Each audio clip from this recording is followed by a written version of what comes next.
আজকে আমরা শপিং করতে যাব না না আসলেই শপিং করতে যাব না, কিন্তু আজকে আমরা শিখবো কিভাবে ইংরেজিতে আমরা কেনাকাটা করতে পারি বা দরদাম করতে পারি।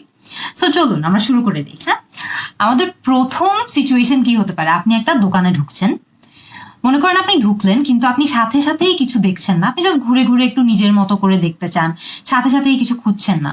আপনাকে এসে হয়তো বা ওখানকার দোকানদার জিজ্ঞেস করলো, hi, can I help you with something? মানে আমি কি আপনাকে কিছু নিয়ে সাহায্য করতে পারি? তখন আপনি কি বলবেন যদি ইমিডিয়েটলি আপনি কোনো সাহায্য না চান, আপনি জাস্ট আপনার মতো একটু ঘুরে দেখতে চান? আপনি হয়তো বা বলবেন, no thanks, I am just looking, বা আই এম জাস্ট ব্রাউজিং। এই দুইটার অর্থই হলো যে আপনি ঘুরে দেখছেন আপনার মতো, আপনি ইমিডিয়েটলি কোনো হেল্প চাচ্ছেন না। কিন্তু মনে করেন এক পর্যায়ে গিয়ে তো আপনার হেল্প লাগতেই পারে, আপনি হয়তো বা অ্যাকচুয়ালি কিছু একটা খোঁজা শুরু করলেন অ্যান্ড আপনার হেল্প দরকার বা সাহায্য দরকার, বা আপনি খুঁজছেন যে একটা পার্টিকুলার জিনিস কোথায় আছে, তখনই কিন্তু আসল কনভারসেশনটা শুরু হয়ে যায়। চলুন আমরা দেখি যে ওই কনভারসেশন গুলো আমরা কিভাবে আগাতে পারি আর কিভাবে করতে পারি। সো প্রথম সিচুয়েশন, আপনি হয়তো বা হেল্প চাবেন, রাইট? আপনি বলবেন, hello, can you help me? I am looking for dash. Hello, can you help me? I am looking for shirts. I am looking for bags. I am looking for dash. এই স্ট্রাকচারটাতে আপনি যেই জিনিসই খুঁজেন না কেন, আপনি জাস্ট ওই শব্দটা বসিয়ে দিলেই হবে। So can you help me? I am looking for dash.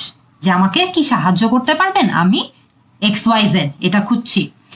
এরপরে আরো অনেকগুলো নিয়ম আছে কিন্তু, যেমন where can I find dash, where can I find bags, where can I find shoes। স্ট্রাকচারটাতে খেয়াল করে দেখেন, अगेन ড্যাশের মধ্যে কিন্তু আপনি চাইলে যে কোনো কিছু বসিয়ে দিতে পারবেন, কিন্তু মিনিংটা কিন্তু সেম রয়ে যাচ্ছে, আপনি জাস্ট জিনিসের নামগুলো পাল্টাচ্ছেন। মনে করেন where can I find shoes বলতে আপনি জিজ্ঞেস করছেন যে আপনাকে যাতে একটু দেখিয়ে দেওয়া হোক যে পুরো দোকানে কোন জায়গাটাতে আপনি জুতা খুঁজে পাবেন, ব্যাগস হলে ব্যাগস কোথায় খুঁজে পাবেন। So where can I find dash। Next হয়তো বা আপনি এটাও জানতে চাইতে পারেন যে একটা জিনিস কি সেলে আছে নাকি, বা জিনিসটাতে কি ডিসকাউন্ট আছে নাকি। তখন আপনি জিজ্ঞেস করবেন, is this dash for sale, is this pen for sale, অথবা আপনি জিজ্ঞেস করতে পারেন, is this bag for sale। So খেয়াল করে দেখেন, अगेन জাস্ট ওই ড্যাশের অংশটাতে আপনার যে ওয়ার্ডটা দরকার বা আপনার যে জিনিসটা সেলে আছে নাকি সেটা জানা দরকার, ওইটা দিয়ে ওয়ার্ডটা রিপ্লেস করে দিলে বা ব্ল্যাঙ্কে ওই ওয়ার্ডটা বসিয়ে দিলে কিন্তু আপনার কাজ হয়ে যাচ্ছে। এখন মনে করেন আপনি একটা ব্যাগ কিনলেন বা একটা কলম কিনলেন, আপনি হয়তো বা জানতে চান যে আরো কলম ওদের স্টকে আছে নাকি, বা আরো কোনো একটা পার্টিকুলার জিনিস ওদের স্টকে আছে নাকি। সো আপনি কি স্ট্রাকচার ইউজ করবেন? আপনি হয়তো বা বলবেন, do you have more dash in stock, do you have more pens in stock, বা do you have more bags in stock. So আপনি খেয়াল করে দেখেন স্ট্রাকচারটা কিন্তু আপনার সেম থাকছে, আপনি জাস্ট জানতে চাচ্ছেন যে আরো বেশি জিনিস কি ওদের স্টকে আছে নাকি। এখন মনে করেন আরেকটা সিচুয়েশন বলি, একটা জিনিস আপনি চাচ্ছেন, যে জিনিসটার দাম আপনি জানতে চান, জিনিসটা আপনার খুবই কাছে রাখা, রাইট? সো আপনি বলবেন, how much is this, point করে বলবেন হাউ মাচ ইজ দিস। কিন্তু মনে করেন এখন আপনি একটা জিনিসের দাম জানতে চান, যে জিনিসটা আপনার থেকে একটু দূরে রাখা, আবারও কিন্তু পয়েন্ট করে বলবেন, হাউ মাচ ইজ দ্যাট। খেয়াল করে দেখেন কাছে যখন হচ্ছে তখন আমরা বলছি হাউ মাচ ইজ দিস, জিনিসটা যখন একটু দূরে রাখা হচ্ছে তখন আমরা বলছি হাউ মাচ ইজ দ্যাট। এখন মনে করেন আপনি একটা জিনিস না একাধিক জিনিসের দাম জানতে চান, তখন আপনি কি করতে পারেন? আপনি হয়তো বা বলতে পারেন, হাউ মাচ আর দিস, যদি আপনার কাছে রাখা হয়, দিস। যদি জিনিসটা দূরে রাখা হয় তাহলে আপনি হয়তো বা বলবেন, how much are those, point করবেন আবারও, হাউ মাচ আর দোজ, যদি একাধিক জিনিস হয়। এরপর মনে করেন আপনার সামনে কিছু অ্যাপেল রাখা, অথবা আপনার সামনে কিছু কমলা রাখা, আপনি কি বলতে পারেন?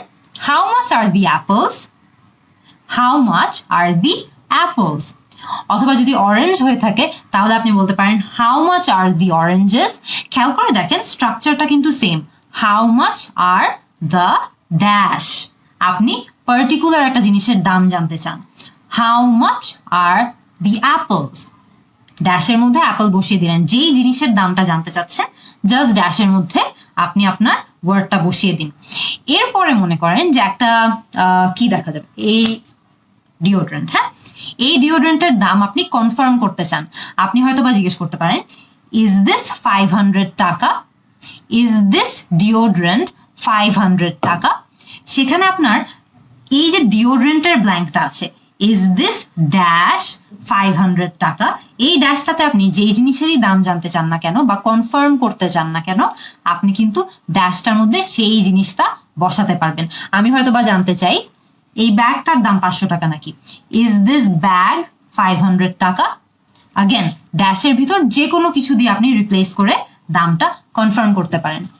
মনে করেন আপনাকে তারা বলল যে দোকানটা একটা ফিক্সড প্রাইসের দোকান, বা আপনি হয়তো বা জানতে চান যে দোকানটা ফিক্সড প্রাইস নাকি। তখন আপনি জিজ্ঞেস করতে পারেন যে is this a fixed price shop, মানে এই দোকানে কি সবকিছু ফিক্সড প্রাইস। এরপরে মনে করেন আপনাকে ওরা সুখবরটা দিল যে দোকানটা ফিক্সড প্রাইস না। এরপর কিন্তু আপনি বার্গেন করা শুরু করতে পারবেন বা দরদাম করা শুরু করতে পারবেন। এখনই না আসল খেলা শুরু। মনে করেন আমাকে বললো যে এই ডিওড্রেন্টটা 500 টাকা, কিন্তু এটা ফিক্সড প্রাইসের দোকান না, আমি বার্গেন করতে চাবো। যদি চাই তাহলে আমি কিন্তু বার্গেন করতে পারবো। তাহলে আমি কি বলতে পারি, can you give this to me for 300 টাকা। যদি আমাদের মারা বার্গেন করতো তাহলে হয়তো ওনারা একদম 100 টাকা থেকে শুরু করতো, বাট আমরা মনে করেন যে জিনিসটা 300 টাকা দিয়ে কিনতে চাই, তাহলে আমরা বলবো can you give this to me for 300 টাকা।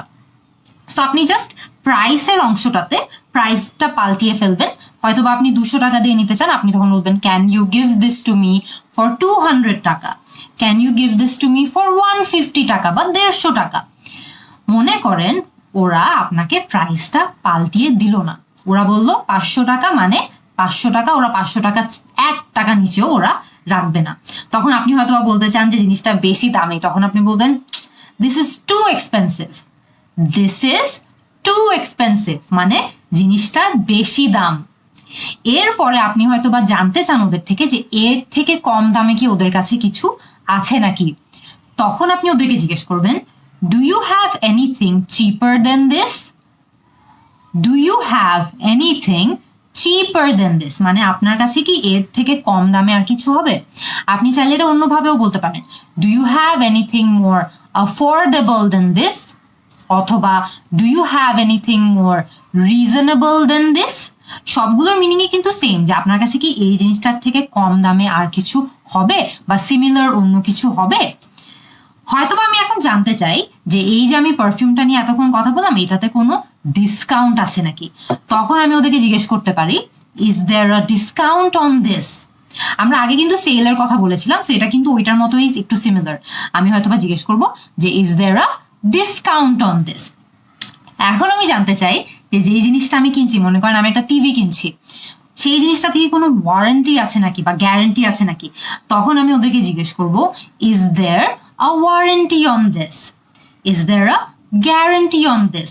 তখন হয়তো বা আপনাকে ওরা বলবে যে 1 বছরের ওয়ারেন্টি আছে বা 1.5 বছর 2 বছরের ওয়ারেন্টি আছে বা ওয়ারেন্টি নেই।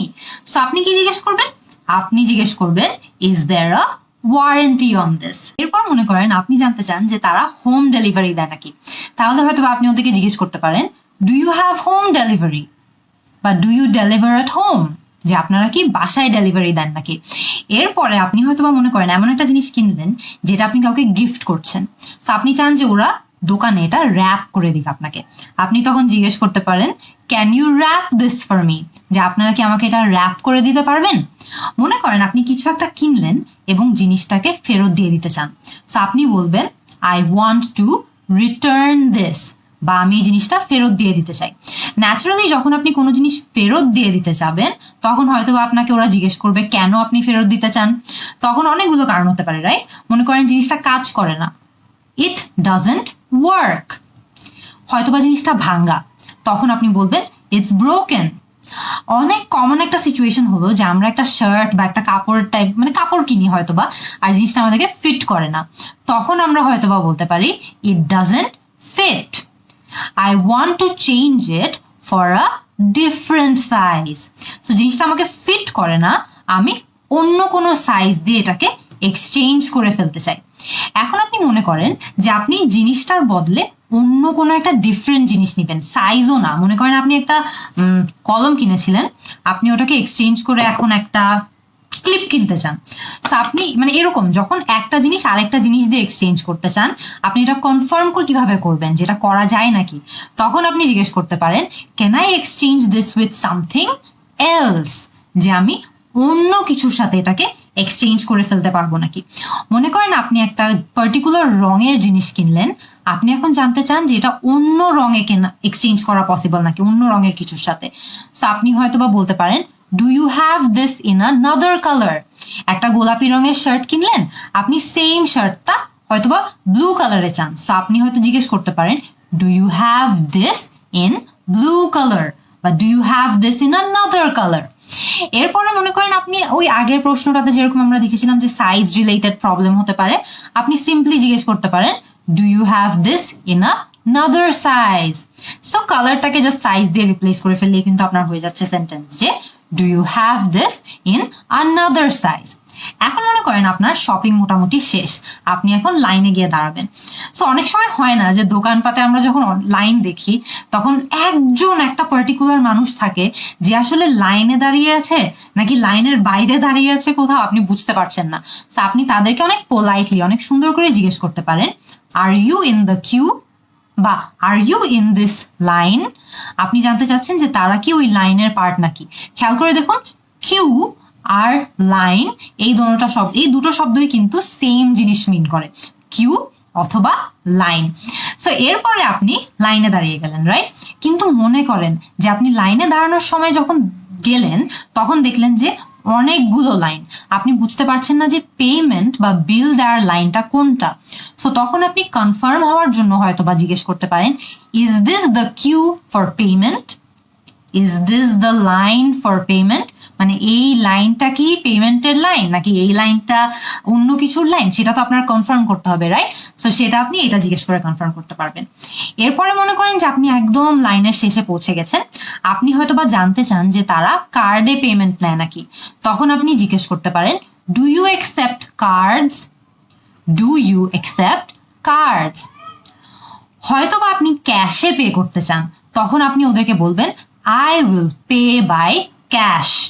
হয়তোবা আপনি কার্ডে পে করতে চান, তখন আপনি বলবেন, I will pay by card. এখন মনে করেন যে আপনি কার্ডের পিন নাম্বারটা দিচ্ছেন, রাইট? কিন্তু অনেক সময় দেখা যায় না যে আমরা পিন দেওয়ার সময় একবার দুবার ভুল করে ফেলি। সো তখন আপনি কি করবেন, যখন আপনি ভুল পিন দিলেন তখন হয়তোবা আপনি বলতে পারেন, I think I entered the wrong pin, মানে আমার মনে হয় আমি ভুল পিন দিয়েছি।